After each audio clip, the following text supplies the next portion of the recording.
Bonjour à tous, je vais vous présenter le travail que j'ai réalisé l'année dernière dans le cadre de ma thèse au CEGID du CHOG à Saint-Laurent-du-Maroni, donc centre de dépistage anonyme et gratuit pour les IST et intitulé Facteurs associés à la non-récupération des résultats de dépistage des IST après une première consultation entre le 1er janvier 2017 et le 3 octobre 2019.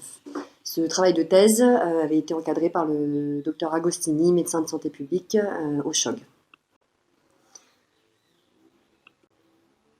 Alors, pour situer un petit peu le contexte, la démographie en Guyane est en augmentation constante depuis les années 60. Ce taux de croissance s'explique d'une part par une forte natalité, avec en moyenne 3,56 enfants par femme, et d'autre part par un solde migratoire positif. En ce sens, la Guyane est multiculturelle. En 2015, un tiers de sa population était de nationalité étrangère. Les zones frontalières sont très spécifiques, elles sont fluviales et sont des zones d'échange et de transit très importants. L'Ouest guyanais porte cette croissance démographique avec un taux de croissance qui est de 4% contre 2,6% seulement sur le reste du territoire. Et il y a beaucoup de mouvements migratoires du Suriname vers la France, et ce depuis les années 70, suite à la guerre civile qu'il y a eu au Suriname. Les indicateurs de précarité sont très importants en Guyane et notamment dans l'ouest guyanais où on retrouve 50% de chômage, 40% d'illettrisme et près de 30% des logements qui n'ont accès ni à l'eau ni à l'électricité. Cette précarité, elle entraîne une vulnérabilité en santé importante avec des parcours très chaotiques pour les patients et des suivis très compliqués aussi pour les soignants. Le risque sexuel est majeur en Guyane. Alors le point positif, c'est que l'utilisation du préservatif est très répandue tant dans la population générale que dans les populations à risque, comme les travailleurs du sexe, suite à des grosses campagnes de prévention. Mais voilà, le risque sexuel est quand même encore très présent, avec jusqu'à 34% de rapports sexuels forcés chez les femmes, un usage de drogue bien plus important qu'en métropole. Et ce risque est majeur sur le Maroni, avec des rapports monnayés plus fréquents que sur le littoral et des pratiques à risque très spécifiques du fleuve, comme les bains de vagin par exemple. Et enfin, la culture du secret, la stigmatisation notamment face au risque VIH sont très présents sur le territoire et augmentent encore ce risque sexuel. Pour ce qui est des migrants, c'est encore plus compliqué. Il a été prouvé qu'ils subissaient une discrimination face au système administratif et sanitaire français. Donc ça rend l'offre de soins encore moins accessible. Et d'autre part, ils ont une exposition au risque sexuel qui est majorée, par exemple sur une utilisation de drogue plus fréquente que le reste de la population. Donc ça entraîne une vulnérabilité en santé encore plus importante que les autres catégories de personnes. Les IST sont un vrai problème de santé publique en Guyane. Alors pour le VIH, en 2016, la prévalence était estimée entre 1,18 et 1,35%, ce qui est énorme, avec une file croissante à Saint-Laurent-du-Maroni et des personnes qui s'infectent en fait sur le territoire guyanais et non pas dans leur pays d'origine. Pour l'hépatite B, chlamydia, gonocoque, on a des taux de positivité qui sont bien supérieurs à ceux de la métropole. Pour HTLV, on a l'une des plus fortes prévalences au monde. Et enfin, par contre, pour l'hépatite C et la syphilis, on a des taux de positivité qui sont équivalents à ceux de la métropole.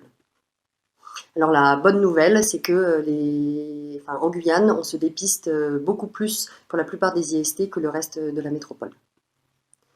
Malheureusement, l'offre de soins dans l'Ouest, elle n'est pas à la hauteur des besoins, d'une part à cause de la pénurie des professionnels de premier recours, et d'autre part à cause de l'éloignement géographique. Et en termes d'offres de prévention et de dépistage dans l'Ouest guyanais, il y a 2 CEGID à Saint-Laurent. Donc celui sur lequel on a fait le travail, c'est celui du CHOG. La population qui consulte est souvent étrangère et en situation de précarité. Les prévalences des IST en 2019 étaient à peu près les mêmes, voire supérieures que dans les autres CEGID du territoire guyanais. Par contre, ces prévalences étaient bien plus importantes que dans tous les autres CEGID français. Et on s'est rendu compte que chez toutes les personnes qui venaient se faire dépister, il y avait jusqu'à 30% de perdus de vue, donc 30% de personnes potentiellement positives à une ou plusieurs IST, avec un risque donc de dissémination dans une population souvent précaire, chez qui on l'a vu, le risque sexuel est majoré. Donc l'objectif du projet, c'était d'essayer d'identifier chez les perdu de vue 7 jours après un dépistage, les pratiques sexuelles ou pratiques à risque, ainsi que les facteurs sociodémographiques qui pouvaient être liés au fait de ne pas revenir chercher ces résultats. On a choisi 7 jours parce qu'en fait c'est le délai de convocation imposé par le CEGID. Voilà. Et après, en objectif secondaire, on s'est posé la même question à 30 jours. Pourquoi 30 jours? Pour pouvoir comparer les résultats de cette étude à une étude similaire qui a été faite dans un CEGID parisien, le CEGID de Lariboisière, et eux, ils avaient mis leur cutoff ils avaient défini le perdu de vue à 30 jours. En jugement secondaire, en objectif secondaire, pardon, on s'est posé la question du taux de positivité des tests biologiques chez les personnes qui ne revenaient pas, savoir si c'était différent. Et enfin, on s'est demandé quels pouvaient être les freins au retour des patients. Donc pour cela, on a fait une étude observationnelle monocentrique et rétrospective au CEGID du CHOG sur une période de 2 ans et demi. Donc en fait, les données de consultation, elles alimentaient automatiquement une base de données que l'on a par la suite extraite du logiciel. Donc la population d'études, ça a été tous les consultants à un premier dépistage au CEGID sur la période d'études. Donc le critère de jugement principal, c'était de se dire que le profil des consultants qui ne revenaient pas à 7 jours, donc les perdus de vue à 7 jours, était différent de celui qui revenait. En critère de jugement secondaire, la même chose à 30 jours, et en critère de jugement secondaire aussi, se dire que le résultat des tests de ceux qui ne revenaient pas était différent des résultats de ceux qui revenaient.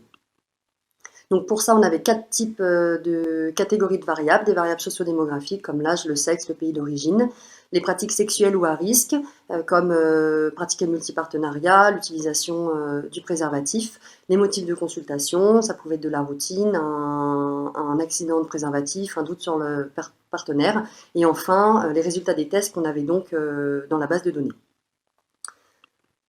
On a fait des analyses à 7 et à 30 jours entre les deux sous-groupes, rendus, non rendus, en univarié et en multivarié.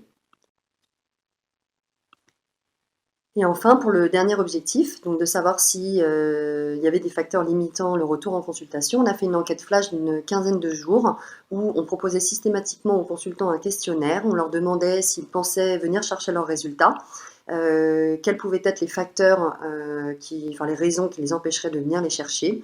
On leur a demandé aussi s'ils auraient souhaité une notification par SMS pour leur dire de revenir. Et enfin, le ressenti de niveau d'information sur les IST et sur le dépistage. Alors, on avait au total 1818 consultants dans notre base de données pour lesquels on avait ces 3 types de catégories de variables. Alors il y avait 40% de données manquantes, c'est quand même très conséquent, et le taux de données manquantes, variait selon la catégorie. Donc on voit qu'il y en avait surtout pour la catégorie pratique sexuelle ou pratique à risque, avec 924 données manquantes sur 1818 consultants par variable.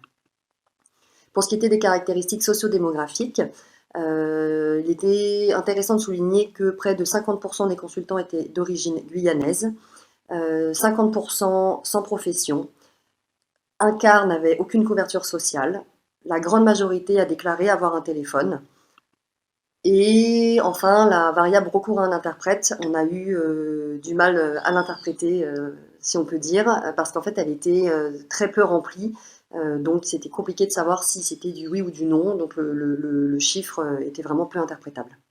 Pour ce qui était des pratiques sexuelles et pratiques à risque, il est intéressant de noter que près de 60% des consultants ont déclaré pratiquer le multipartenariat. Un quart utilisait le préservatif de manière systématique. Et enfin, il y avait une très bonne couverture vaccinale puisque 86% des consultants étaient vaccinés contre l'hépatite B. Et enfin, pour le motif de consultation, donc par ordre de décroissance, le premier motif c'était rapport non protégé, puis c'était la routine, consulter pour un dépistage de routine, pour un désir de procréation, puis doute sur les partenaires, etc. Pour ce qui était de l'objectif principal, donc le profil des personnes qui ne revenaient pas à 7 jours, là voilà, c'est juste les variables significatives. Donc en fait, tous ces facteurs étaient plus retrouvés dans le groupe des perdus de vue. Donc c'était être une femme, être sans profession, pratiquer la monogamie, consulter pour un motif de routine ou un motif de procréation, être à distance du risque d'exposition de plus de 10 jours et enfin avoir des tatouages et des piercings. À l'inverse, les facteurs qui étaient plutôt liés à la revenu, donc retrouvés plus dans le groupe des gens qui revenaient à 7 jours, c'était consulter pour un rapport non protégé, un accident de préservatif ou un accident d'exposition au risque viral. Et par miroir de l'autre encadré, c'était avoir un risque d'exposition de moins de 10 jours et pratiquer le multipartenariat. On a ensuite modélisé la probabilité de ne pas revenir à 7 jours en multivarié et on s'est rendu compte que les consultants qui étaient âgés de 40 à 50 ans qui consultaient pour un motif de procréation ou pour un motif de routine avaient plus de chances de ne pas revenir à 7 jours. A l'inverse, les consultants déclarant une profession ou consultant pour des rapports non protégés, un accident d'exposition au risque viral ou un incident de préservatif, avaient plus de chances de revenir à 7 jours. Pour ce qui était des objectifs secondaires, donc le profil des personnes ne revenant pas à 30 jours pour commencer, donc les variables significatives, c'était être d'origine guyanaise ou antillaise, ne pas avoir de téléphone, déclarer être en couple, être âgé de 40 à 60 ans, déclarer utiliser de manière systématique ou nulle le préservatif contre une utilisation variable qui pouvait être déclarée aussi, et enfin avoir beaucoup de multipartenaires femmes. En miroir, les facteurs qui étaient liés à la revenu, c'était consulter pour des rapports non protégés, à la demande ou à la demande du partenaire, être âgé de 20 à 40 ans ou de plus de 60 ans. Pour ce qui était du taux de positivité des tests biologiques, on s'est rendu compte dans les perdus de vue à 7 jours, il y avait plus de personnes positives au gonocoque, et à 30 jours, dans les perdus de vue, il y avait plus de personnes positives au VHB. Donc on a modélisé aussi la probabilité de ne pas revenir à 30 jours en multivarié, et donc là on n'avait que des facteurs protecteurs. Les personnes qui possédaient un téléphone, qui étaient célibataires ou qui consultaient pour un motif de rapport non protégé ou à la demande du partenaire avaient plus de chances de revenir à 30 jours. Enfin, sur le dernier objectif secondaire, donc l'enquête qu'on a faite, alors malheureusement, le Cégide a fermé quelques jours après le début des questionnaires à cause du Covid où le centre a fermé. Donc on n'avait que 17 répondants à l'enquête. Tous pensaient revenir, sauf un. En fait, c'était un employé du CHOG qui pouvait regarder directement les résultats sur le serveur, donc ne pas revenir en consultation et forcément considéré comme un perdu de vue. Sur les 17, il y en a quand même 9 qui ont exprimé des freins au retour, enfin sur les 16, pardon. Il y en avait 3 qui avaient peur du résultat, 2 qui habitaient loin, 2 qui ont déclaré qu'ils risquaient d'oublier. Sur les 17, la grande majorité aurait souhaité un SMS de rappel. Et enfin, un peu plus de la moitié se pensait assez informés sur le risque IST en général. Donc cette étude, elle a permis de mettre en évidence des facteurs liés à la non-récupération des résultats à 7 jours. Alors il y a une méta-analyse en 2019 qui a été faite sur en fait, la synthèse de tous des profils prédictifs des perdus de vue dans la littérature. Donc les variables qui sont ressorties, c'était être un adulte jeune, avoir un statut socio-économique inférieur, être éloigné du centre de dépistage, avoir une consommation de substances addictives et enfin c'était avoir une maladie psychiatrique sous-jacente. Donc nous, dans notre étude, il y a la variable sans profession qui est sortie et qui se rapproche du statut socio-économique inférieur. Par contre, il y a une méta-analyse en 2020 qui a été faite et eux disent qu'il y a encore des progrès à faire sur les profils, notamment sur les modèles statistiques, et ils se proposaient d'intégrer tous les passages de chaque consultant dans les analyses, ce qui n'a pas été fait dans notre étude puisque nous, on s'est attaché seulement au premier dépistage.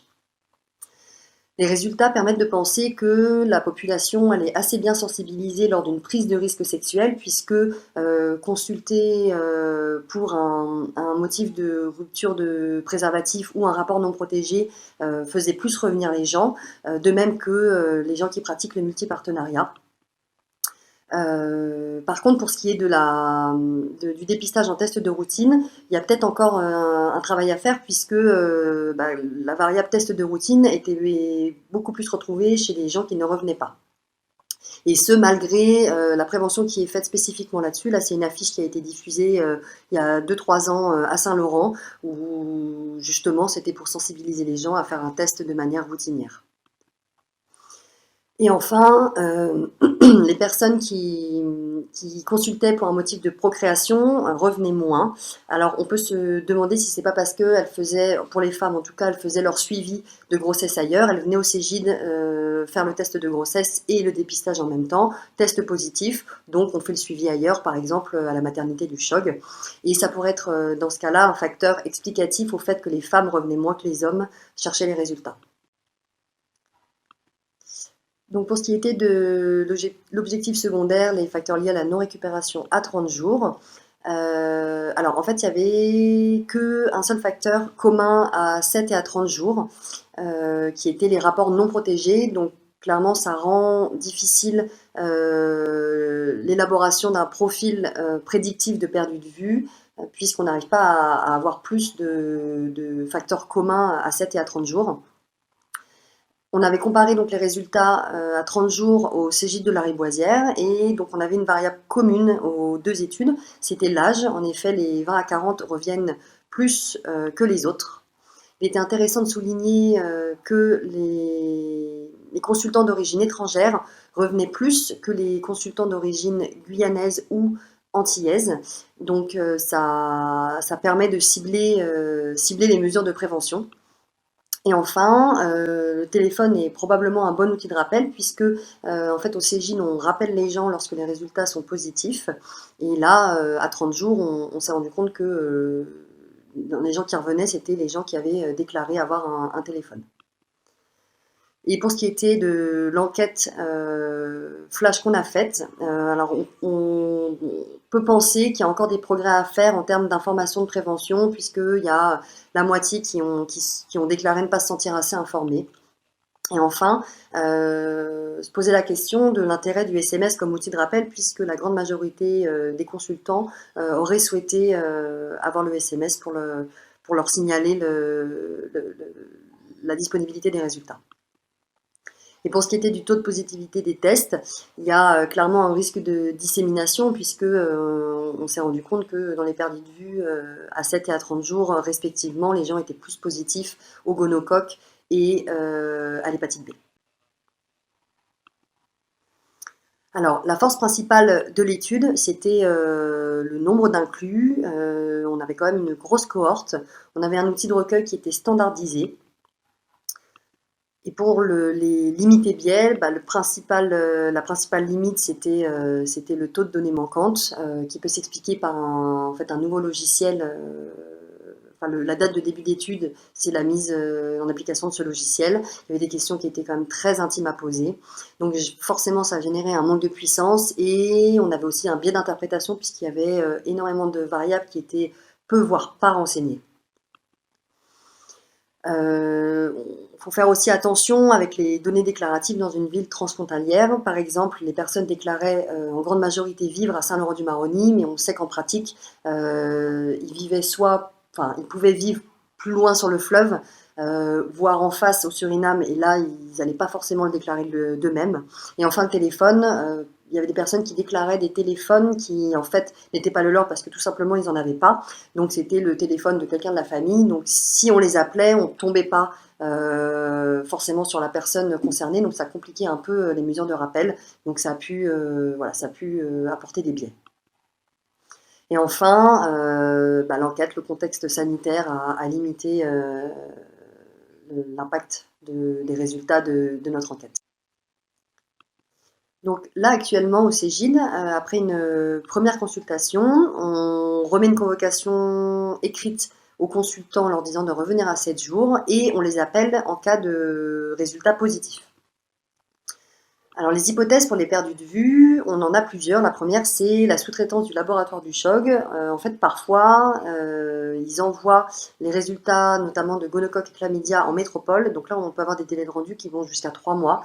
Donc les personnes, elles ont pu peut-être venir chercher leurs résultats, mais ils n'étaient pas disponibles. Et ça repousse, et puis ils se sont découragés et du coup perdus de vue, quoi. Les employés du choc, comme on l'a vu dans le questionnaire, en fait, les employés du choc peuvent venir se faire dépister. Ils ont accès directement sur le serveur de l'hôpital aux résultats. Donc du coup, ils ne reviennent pas à la consultation et on les considère comme des perdus de vue. Le fait de ne pas avoir de téléphone, on a vu que c'était lié au fait de ne pas revenir. L'éloignement géographique, alors il n'est pas sorti dans notre étude, mais c'est quelque chose qui a été prouvé dans la littérature et clairement dans l'ouest guyanais, c'est une variable qui s'applique à beaucoup, beaucoup de monde. Et enfin la peur, on l'a pas trop exploré dans l'étude, mais au regard de la peur et de la stigmatisation qu'il y a face au VIH ou au risque IST en général, on peut se demander si c'est pas une cause et qu'il faudrait probablement explorer. Donc en outil de rappel qu'on pourrait explorer, donc déjà optimiser l'appel téléphonique et le faire peut-être systématiquement et non pas juste pour des résultats positifs. Et enfin le SMS, puisque les personnes ont déclaré en grande majorité qu'elles auraient souhaité en recevoir un. Donc ça, c'est des outils de rappel qui ont été validés dans la littérature pour diminuer le taux des perdus de vue. Et pour les outils de rendu, alors c'est ce qui est applicable, alors ce sont des outils qui sont utilisés dans les CGID de métropole, mais forcément c'est plus difficile dans l'ouest guyanais, donc à voir ce qui est applicable. Le SMS, pourquoi pas, puisque les personnes ont quand même en grande majorité des téléphones. Flashcode, pourquoi pas aussi, mais ça peut être un peu plus compliqué. Les TROD, alors en fait au CGID, il y a le TROD VIH qui est proposé systématiquement, mais au final pas tant que ça utilisé, et pourquoi pas l'utiliser pour les autres IST, les hépatites, la syphilis. En tout cas, c'est utilisé dans certains CGID de métropole. Et enfin, en outil de rendu, on peut avoir les autotests, donc qui sont disponibles en pharmacie, mais alors là, il va falloir anticiper la réaction des gens qui vont voir un test positif à la maison dans un contexte de stigmatisation et de peur très importante sur le territoire. Lors de la première consultation, ce qu'il faudrait faire par la suite, c'est une prise d'information exhaustive qui permettrait de bien remplir la base de données et de pouvoir, avec une grosse base, pouvoir sortir plus de variables significatives. Cibler les personnes à risque que l'on a déjà pu identifier grâce à cette étude. Anticiper les délais de rendu, c'est-à-dire que lorsqu'on sait que le CHOG est en train de sous-traiter, prévenir les gens pour pas qu'ils se découragent. Et enfin, la question de l'interprète à temps plein. Donc, il y a un médiateur culturel qui est en poste au CGID, mais donc, ce que je disais au début, on a eu du mal à interpréter le résultat de cette variable sur la base de données, puisque c'était jamais très bien renseigné. Mais pourquoi pas le mettre à temps plein, cet interprète, dans chaque consultation. Et voilà, pour optimiser la consultation et en faire un vrai moment de prévention. Et enfin, de manière plus générale, continuer les études au CEGID, poursuivre les campagnes de prévention qui sont quand même plutôt bien faites à Saint-Laurent. Et enfin, un partenariat avec le Suriname qui a déjà été fait il y a quelques années dans le cadre de la prévention VIH. Pourquoi pas, il y avait des messages radio diffusés sur les 2 berges, donc pourquoi pas continuer à le faire là sur ce thème-là, sur la sensibilisation à aller chercher ces résultats. Donc quelques mots de conclusion. Donc l'étude, elle a permis de mettre en évidence des facteurs de non-revenus. Donc ce qu'il faudrait faire maintenant, c'est cibler ces personnes entre guillemets à risque lors de la première consultation, faire une prise d'information exhaustive pour remplir bien la base de données et faire des études plus étoffées dans le futur. Faire une enquête à plus grande échelle sur les freins au retour, parce qu'il serait très intéressant, il est intéressant de faire des profils de perdus de vue, mais surtout d'essayer de comprendre pourquoi est-ce que les personnes ne veulent pas revenir, notamment avec les particularités qu'il y a dans l'ouest de la Guyane. Donc le téléphone, qui est le moyen de rappel utilisé au CEGID, on peut dire qu'il est quand même assez bien validé, puisqu'il est quand même sorti dans les résultats, et explorer d'autres outils, d'une part de rappel et d'autre part de rendu des résultats. Voilà, merci de votre attention. Alors, on ne va pas pouvoir poser de questions à Sarah parce qu'elle est pas là. Mais Moi, je vais me permettre juste de faire un commentaire. Donc, elle disait qu'une des choses, ça pourrait être, pour améliorer les rendus de résultats, ça serait par exemple faire des TROD pour les autres infections. Et donc, j'ai juste un commentaire. Dans les CHI de la Croix-Rouge, on fait les multitrodes. Donc, on fait VIH, hépatite B, hépatite C et syphilis en TROD. Et là, on a changé notre protocole. Donc, la plupart des patients sont vus déjà en TROD. Et voilà. Tu voulais faire un commentaire? J'ai un autre commentaire aussi à faire. Mais on a 1 minute. On a 1 minute. Alors, je fais un commentaire rapide, après c'est toi, d'accord? C'est juste une remarque. On entend toujours que, c'est toujours écrit dans toutes les présentations, que l'augmentation de la population en Guyane, c'est lié à l'immigration. À ma connaissance, c'est faux. Quand on regarde toutes les publications de l'INSEE de ces dernières années, il y a un solde migratoire qui est zéro. Il y a autant d'émigration que d'immigration en Guyane. Donc, ça revient régulièrement, mais je crois pas que ça soit un vrai facteur à prouver en Guyane. Moi, je voudrais faire une proposition aussi par rapport au non rendu. Ce qui m'a frappé quand même, c'est le fait que les positifs au gonocoque ne reviennent pas.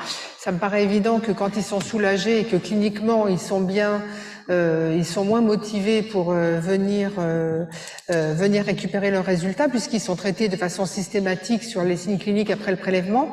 Donc, je pense que si dès la première venue, on abordait la chaîne de transmission avec les personnes et on invitait à tous les contacts et tous les partenaires sexuels à venir se faire dépister sans attendre le résultat, ça permettrait de faire donc vraiment ne pas attendre les résultats pour dépister les partenaires, quoi, en fait, et pour briser la chaîne de transmission. Donc, et juste pour finir, pour rajouter à quelque chose que tu dis là, ça serait, dans un monde idéal, ça serait souhaitable aussi de pouvoir avoir pouvoir rendre les résultats aussi. Par exemple, si on fait les multitrodes, on fait par PCR localisé dans les centres de CDPS ou dans les centres de prévention. On pourrait donner les résultats avec des kits PCR type GeneXpert. Et donc ça, si la personne, on pourrait donner déjà les résultats. Donc ça serait encore quelque chose qui pourrait améliorer ça. Voilà, il y a des discussions juste... Wow, Julie. Bon, on n'a pas trop le temps. Alors, les IST ne sont-elles pas des urgences ou bien j'ai mal compris mes cours? Et donc, attends, parce que tu as été allé trop... Ah, oui. Alors, moi, j'avais déjà une remarque au tout début. Elle disait qu'il y avait entre 30 ou 35 de femmes qui déclaraient avoir des rapports non consentis. Et je me demandais d'où elle tenait cette donnée, parce que, elle n'a pas du tout justifié d'où elle tenait cette donnée. Et le deuxième point, c'est que du coup, elle l'évoque et après, dans ses résultats, elle dit pas si c'est elle parle pas des agressions sexuelles, si c'est un facteur que les personnes ne reviennent pas consulter ou pas. C'est pas quelque chose qu'elle a analysé, j'ai l'impression, et je voulais savoir pourquoi, si c'était pas recueilli au CGID ou c'est juste, c'est ma question, mais du coup, comme elle n'est pas là... Elle ne va pas pouvoir répondre parce qu'elle n'est pas avec nous. Je suis incapable, on est incapable de vous répondre. En ce qui concerne les rapports non consentis, il y a plusieurs études qui ont montré que effectivement, et en particulier en Guyane, il y a eu plusieurs études qui ont été faites et qui ont effectivement rapporté un pourcentage extrêmement élevé de rapports non consentis, en particulier chez les très jeunes. Mais pas que chez les très jeunes, mais chez les très jeunes. Mais c'est juste que, moi, je fais ma thèse sur les agressions sexuelles et je les ai pas trouvées ces études. C'est pour ça que je me demandais où est-ce qu'elle avait eu ces données-là. On peut vous donner les coordonnées, mais moi, je suis incapable de vous répondre. On peut vous donner les coordonnées des Sarah, mais je suis incapable de vous répondre. Ou alors, il faut s'adresser à Mathieu Laché et parce qu'il y a eu plusieurs études. CAP et je pense qu'il pourra vous donner des éléments. Okay. Alors Julie Bottero nous dit, très belle étude, Quid de l'implémentation des TROD et au diagnostic rapide, c'est ce que tu as déjà dit. CF étude d'intérêt des TROD, bon. Et quid procédure de rattrapage des perdus de vue, notamment rappel téléphonique, c'est justement ce qui avait été proposé. Les SMS sont utilisés au checkpoint et à la lariboisière, très utile, de même qu'un rappel téléphonique. Faut pas oublier qu'en Guyane, quand même, les gens changent de numéro de téléphone à peu près tous les 2 mois, dès que la carte est épuisée. Donc c'est parfois une difficulté aussi pour retrouver les gens.